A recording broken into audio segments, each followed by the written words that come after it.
세상 잘된 주변 식구들을 잘되게 한다는 말씀을 자신에게 적용하여 잘되고 싶으면 삼위일체 하나님과 일대일로 친밀하게 지내야 됩니다. 삼위일체 하나님과 친밀하게 지낸다는 뜻은 사람에게 가르침받아 진리를 아는 것이 아니고 성령님의 가르침으로 진리를 깨닫고 순종하는 것을 말합니다.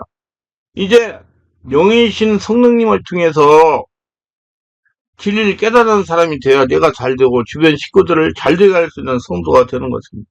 먼저 성경이 말하는 삼위일체 하나님에 대한 정의를 말씀을 드리겠습니다. 삼위일체에 관해서는 이루하신 하나님은 한 분이신데 삼위이십니다. 일체의 일체라는 것을 너무 육신적인 현상으로 생각하지 마십시오. 삼위라는 말은 어려운 용어인데 세인격입니다. 세인격인데 한 하나님이십니다. 인격은 지정의를 가지고 있는 독립된 인격입니다. 삼위일체에 대한 정의를 보면 성부 하나님과 성자 예수님과 성령 하나님을 구별된 세 인격으로 영원부터 영원까지 동시에 존재하시고 상호 내주하십니다. 아버지 아들과 성령으로 구분되어지나 결코 분리지 않으십니다. 삼위일체 하나님은 분리될 수 없는 동일 본질 안에서 세 개의 구별된 인격, 인격이 함께 영원히 함께 동등하게 함께 본질적으로 존재하심을 의미합니다.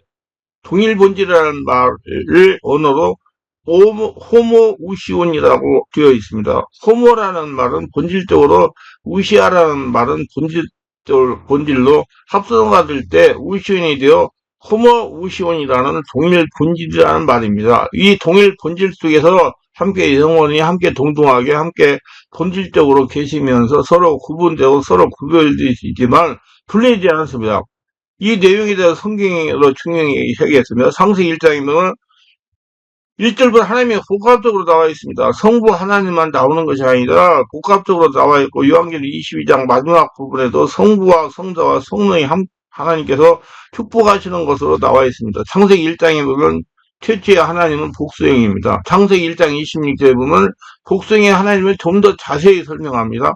우리의 모양대로 우리의 형상을 따라 우리가 사람을 만들고 창세기 1장 20절에 하나님께서 사람을 창조하여 하나님의 형상대로 하나님께서 자기의 형상대로 창조하였습니다. 창세기 1장에서 삼위 하나님으로 복수의 하나님을 함께 동역하는 하나님이 나와 있습니다. 창세기 3장 21절에 보면 우리 중 하나라고 해서 삼위 하나님의 인격의 종합성을 말씀하십니다. 그 위에 구약의 창세기 18장에서는 예수 그리스도의 선제성, 이사야 48장에는 삼위의 인격이 드러납니다. 신약성경과 구약성경을 비교해보면 삼위 하나님의 사역이 되어 신약의 구약보다 조금 더 분명하고 두드러지게 표현되어 있습니다. 신약의 삼위일체의 하나님이 올석에 나타내시니 마태복음 3장 16절 17절에 예수님이 세례받으실 때 삼위 하나님이 잘 나타나 있습니다. 하늘문이 열리며 하나님 아버지가 말씀하십니다. 아들 예수님께서 육체로 오셔서 직접 세례를 받으셨습니다. 그 다음 성령 하나님은 세례를 받으시는 동안 비둘기와 같이 임하시는 것입니다. 그의 신학 여러 군데에 있습니다. 요한복음 14장, 고린도서 12장, 베드로전서 1장, 3장, 유다서 1장 21절로 21절 나타나 있습니다. 이제 삼일체에 대한 잘못된 일을 보겠습니다. 먼저 30년이 있습니다. 하나님이 셋이라는 거죠. 만약에 하나님이 셋이라면 예수께서 선포하신 아버지와 나는 하나이다라는 말씀이 요한복음 14장 9절에 보면 나는 본 자는 아버지를 보았다. 내가 아버지 안에 아버지가 내 안에 이 말씀이 틀리게 되는 것입니다. 두 번째는 양철이라는 것이 있어요. 물이 있는데 기체를 승화하면 수증기가 되고 얼면 고체가 된다는 개념입니다. 삼일체 개념을 이렇게 이해하는 것은 전형적인 양철입니다. 이거는 잘못된 것이죠. 실제로 하나인데 역할만 다르다고 하면 심각한 문제입니다. 이제 성삼위일체 하나님을 믿을 때 실제로 우리의 신앙생활을 어떤 식으로 접목되어야 하는 것입니까? 구체적으로 우리 현장 가운데 구원 사역에 있어서 삼객주로 인해가 있습니다. 성삼위 하나님께서 우리의 삼위일체가 되어 주신 축복이 무엇입니까? 첫째, 성부 하나님이 구원의 계획을 하셨습니다. 예배서 1장 3절 6절에 보면 아버지 하나님께서 우리를 선택하사 자기의 아들이 되게 해주셨다는 겁니다. 하나님의 계획은 우리를 선택하신 겁니다. 하나님 우리를 선택했다는 것은 위대한 진리가 포함되어 있는 것입니다. 놀라운 일입니다. 수많은 사람 가운데 우리를 선택하신 것입니다. 성부 하나님은 우리를 구원할 계획과 뜻을 세우십니다. 에베소 1장 4절 5절이나 곧 창세전에 그리 안에서 우리를 택하사 우리를 사랑 안에서 그 앞에 거룩하고 흠없게 하시려고 그 기쁘신 뜻대로 우리를 애정하사 예수 그리스도로 말미암아 자기 아들들이 되게 하셨으니 성부 하나님은 창세전에 그 기쁘신 때 우리를 구원하시기로 예정하시는 일을 하셨다고 말씀하셨다. 이처럼 성부 하나님은 계획하시고 뜻을 이루십니다. 두 번째 성자 예수 그리스도는 구원을 성취하는 것입니다. 여기서 1장 7절로 12절이 자세히 나와 있습니다. 7절 말씀이 고린도후서 5장 21절에서 이해하면 잘 확인될 겁니다. 하나님의 우리의 죄를 속량하기 위하여 예수님의 피해값을 치르셨다는 겁니다. 성자 하나님은 무엇을 하셨습니까? 성부 하나님께서 계획과 뜻에 순종하여 우리를 구원한 일을 하셨습니다. 즉 하나님이신 예수님께서 우리와 같은 인간이 되어 이 세상에 오셨고 우리 죄를 대신하여 아무 죄가 없음에도 십자가에서 죽으셨습니다. 이처럼 예수님이 이 세상에 오셔서 하신 모든 일은 성부 하나님의 뜻과 계획 가운데 있는 일이었습니다. 요한복음 17장 4절에 보면 아버지가 내게 하라고 주신 일을 내가 이루어 아버지를 이 세상에 여롭게 하였사오니라고 말씀합니다. 예수님이 이 세상에 하신 모든 일은 성부 하나님께서 하라고 하신 일이었습니다. 예수님은 성부 하나님의 뜻과 계획에 순종하심으로 우리의 구원하셨던 것입니다. 실제로 성령 하나님은 모든 것을 알게 하시고 깨닫게 하시고 그거를 적용을 하셨습니다.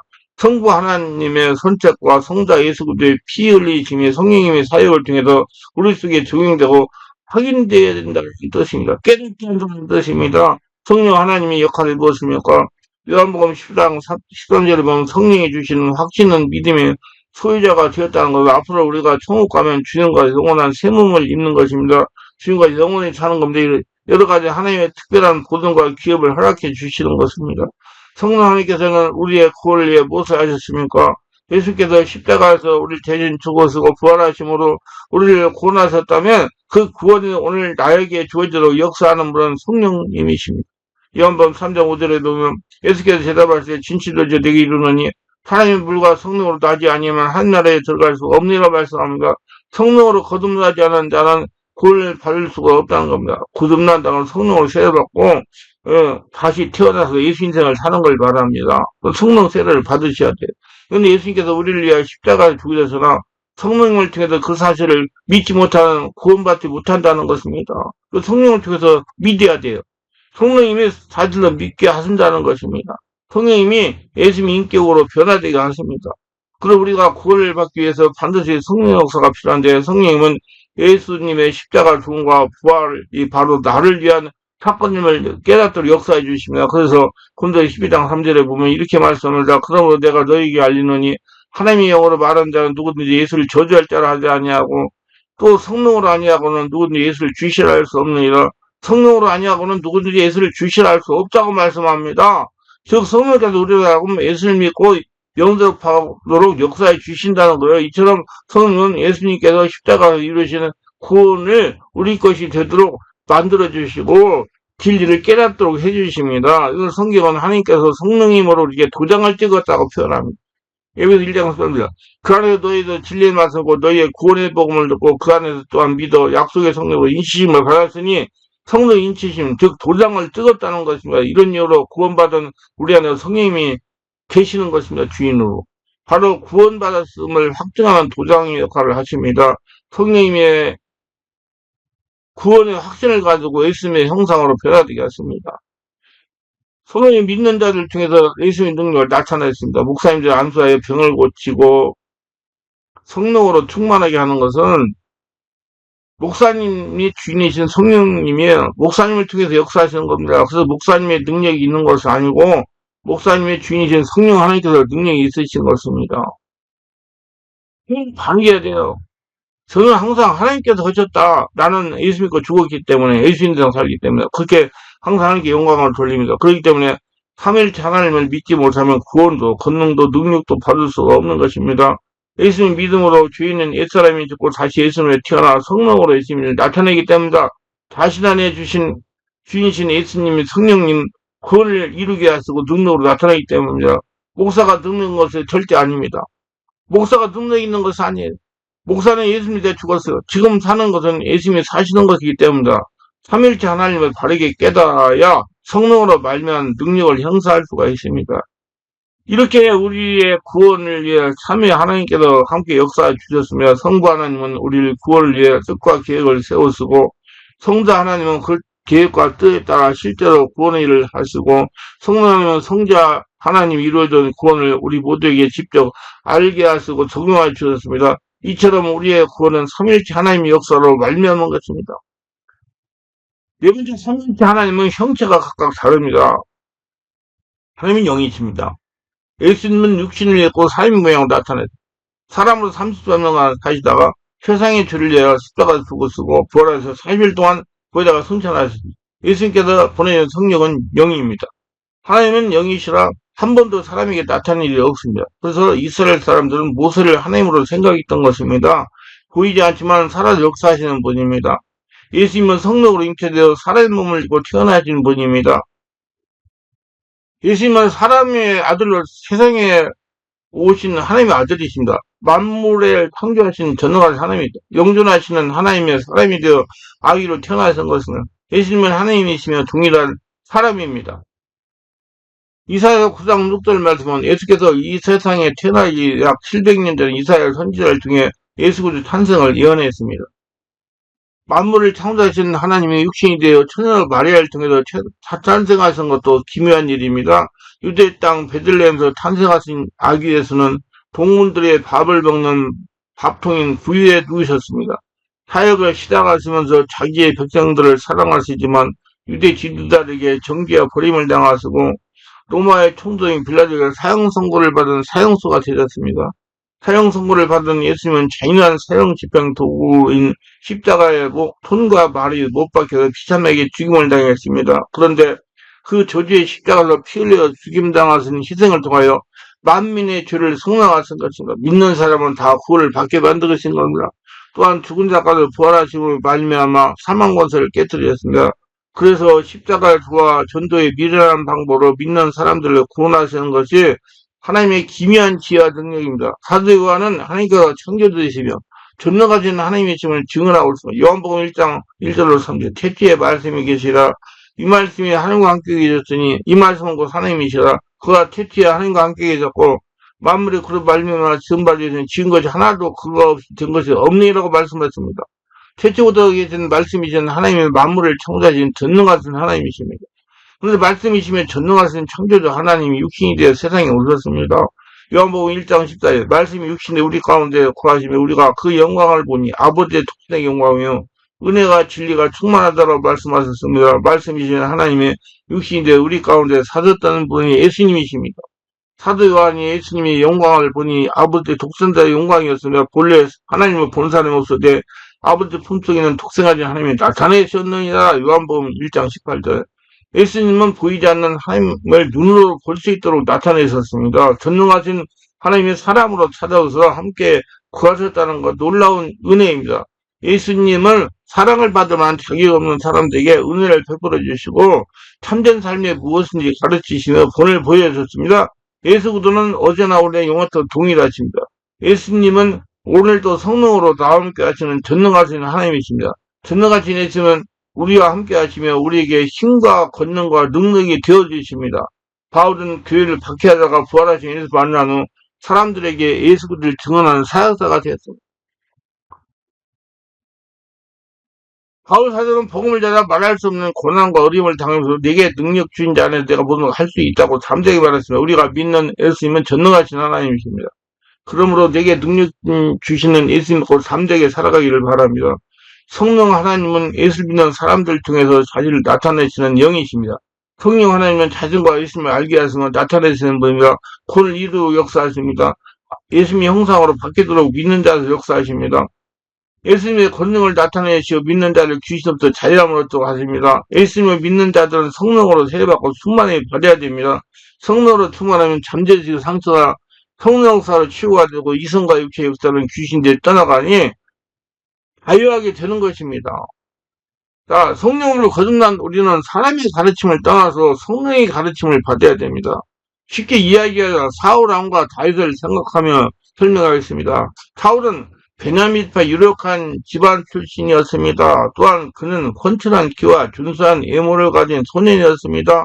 그는 하나님이 자신을 이스라엘 왕으로 선택했다는 확실한 증거를 경험했을 뿐만 아니라 하나님의 영에 크게 임하는 영적 체험도 했습니다. 게다가 사울왕은 길앗 야베스 사람들을 암몬 사람들의 손에서 구원하기도 하는 등 이스라엘 구원자, 보호자 역할도 감당했습니다. 그러나 놀랍게도 이스라엘 왕 사울은 자신을 왕으로 세운 하나님을 경외하보다 눈에 보이는 사람들, 백성도 인정을 받지 못할 것을 더 두려워했습니다. 사람을 의식했다는 거죠. 사람을 가르침을 받고 사람을 의식하고 따라갔다는 얘기예요. 백성에게 높임을 받기 위해서 하나님 말씀에 외면하는 악속한 범죄를 저지른 겁니다. 한마디로 사람의 이룬 가르침을 따르는 왕입니다. 하나님과 관계가 없었다는 얘기예요. 하면 다윗은 왕이 된 이후에 자신의 경험과 판단이 있음에 불구하고 매 순간 하나님과 묻고 하나님께 말씀대로 순종하는 태도를 보였습니다. 하나님과 직접 대화하며 하나님의 뜻에 순종하는 삶을 살았습니다. 사무엘상 23장 2절에 이에 다윗이 여호와께 묻자가 이르되 내가 가서 이 블레셋 사람들을 치리까? 여호와께서 다윗에게 가서 블레셋 사람을 치고 그 일날 고난하시니 다윗은 중요한 결정 앞에서 자신이나 한부대 생각보다 하나님의 뜻을 먼저 구했습니다. 그리고 순종했습니다. 여러분 어떻습니까? 우리는 종종 하나님의 방법보다 인간적인 방법으로 문제를 해결하려고 합니다. 그게 다 나가는 거예요. 하나님의 뜻보다 자신의 뜻을 먼저 앞세울 때가 많습니다. 그러나 다윗은 하나님의 뜻을 먼저 더 우선으로 생각했습니다. 그래서 다윗은 국가의 중요한 결정을 놓고 하나님께 기도로 물어보는 겸손한 신앙을 가졌습니다. 다윗의 전쟁이 반복될 때보다 매번 하나님의 지혜를 구했습니다. 왕의 권위를 가지고 판단하기보다 하나님의 늘 의지하는 태도를 보였습니다. 하나님께 기도해서 지혜를 받았다는 얘기예요.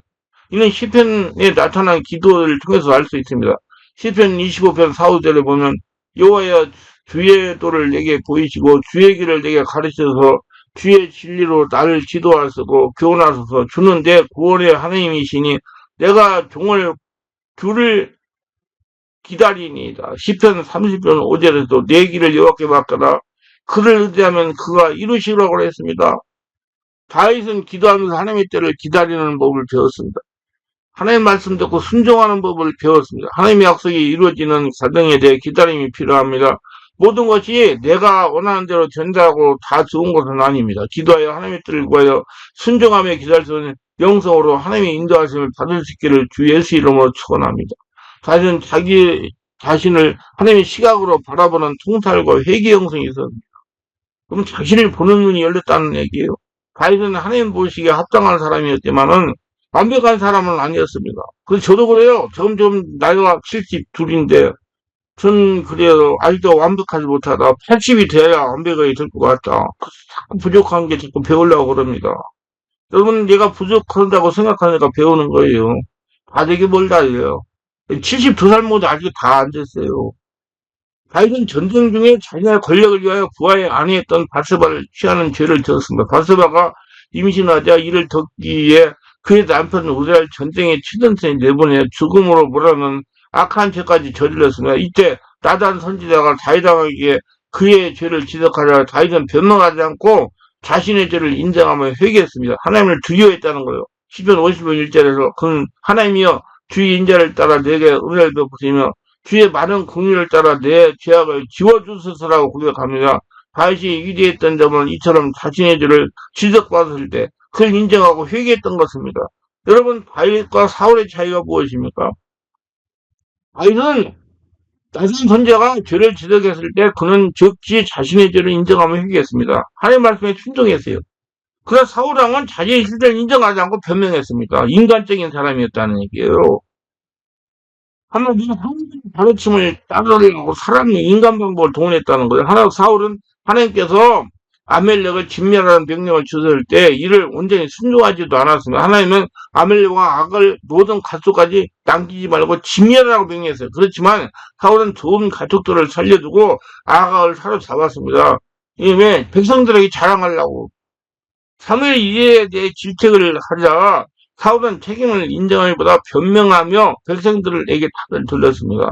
3회상 15장 15절에 백성이 가장 좋은 곳으로 길가를 당신의 하나님 여호와께 제사하려 하여 양과 소 중에 가장 좋은 것을 남겼나이다 하면서 그는 자신의 행동을 합리화했습니다. 인간들을 의지했다는 거예요. 하나님보다도 보이는 인간. 안 보이는 하나님보다도 보이는 인간을 의지했다. 이런도 안 보이는 하나님을 의지해야 되지 인간을 의지하면 여러분 패망합니다. 하지만 사무엘은 순종이 제사보다 낫다고 단호하게 책망했습니다. 하나님 말씀 순종하는 게 낫단 말이요. 예배 드리는 것보다. 결국 사람을 의식하는 사울은 하나님께 버림받았고, 그 왕위는 다윗에게 넘어갔습니다. 내가 잘 되어 주변 시비를 잘 되게 하려면 다윗과 같이 하나님께 친밀하게 일대일로 지내야 됩니다. 그래서 하나님께 물어보고 하나님의 뜻에 따라야 됩니다. 사람에게 물어보고 따라가려고 하지 말고 이제 말씀 진리를 성령 하나님에게 물어보고 깨닫는 지혜를 가져야 이제 내가 잘 되고 주변 가족을 잘 되게 하는 사람이 될 수가 있단 말이에요. 그게 중요한 거예요. 요한복음 10장 20절에 교회사고 아버지께 내 이름을 부여 성령 그가 너에게 모든 걸 가르치시고 내가 너에게 말한 모든 걸 성령하게 하시라. 성령으로 가르침을 받아야 된다 이 말이에요. 이제 진리도 성령을 깨달으셔야 돼요. 사도 바울은 성령으로 거듭나기 전에는 유대교 가멜리에 그 당시 최고 학부를 나온 율법으로는 흠이 없는 성경 박사로서 성경을 가르치는 사람이었습니다. 율법은 사람의 가르침을 받는 거잖아요. 그러나 예수를 만나서 성령으로 거듭나 자신은 성경의 땅을 깨닫고 신의 세계를 몰랐다는 걸 깨닫고 말씀의 비밀을 몰랐다는 걸 깨닫고 그동안 세상에서 쌓은 모든 지식을 배설물로 같이 버렸다고 고백하는 성경을 통해서 볼 수 있습니다. 깨달으셔야 돼요. 그 이유는 하나님의 말씀은 오늘같이 신학교에서 사람에게 학문으로 배워서 아는 것이 아니라는 것입니다. 그러면서 갈라디아 1장 11, 12절에 형제들아 내가 너에게 알게 하노니 내가 전하는 복음이 사람의 뜻을 따라 된 것이 아니라 이는 내가 사람에게서 받은 것도 아니요 배운 것도 아니요 오직 예수 그리스도를 계시로 말미암은 것이라는 것이다. 이와 같이 하나님의 말씀은 신학을 해서 아는 것이 아니라 진리의 말씀으로 거듭나게 되면 성령께서 모든 것을 깨달아 알게 하십니다. 이 사람이 이제 내가 잘 되고 주변 식구를 살릴 수 있는 사람이 되는 거예요. 예수께서 내 이름으로 보내실 성령 그가 너에게 모든 걸 가르치시고 내가 너에게 말한 모든 것을 생각나게 하시는 것입니다. 요한일서 2장 27절 기름 부음이 너희 안에 거하나니 아무도 너희를 가르칠 필요가 없고 오직 그의 기름 부음이 모든 것을 너희에게 가르치며 또 3대 권리 없으니 너희를 가르친 그대로 주 안에 거하라. 거기다 성령에 사로잡힌 자들은 자신들이 하는 것이 아니라 성령께서 인도하시는 대로 따라가는 겁니다. 이래야 내가 잘 되고 주변 식구를 잘 되게 하는 사람이 되는 것입니다. 모두 은혜가 충만하시기를 바라며 기도합니다. 오늘도 제 설교를 끝까지 시청하신 분이 수고하셨고 은혜 충만 성령 충만하시고 삼일체 하나님에 대해서 바르게 알고 삼일체 하나님과 친밀하게 지내서 하나님으로부터 모든 것을 깨달아 알고 성령으로 진리를 깨닫고 성령으로 하나님의 음성을 듣고 순종하며 따라가는 복진자가 다 되게 하소서. 예수님 이름으로 기도드리나이다. 아멘.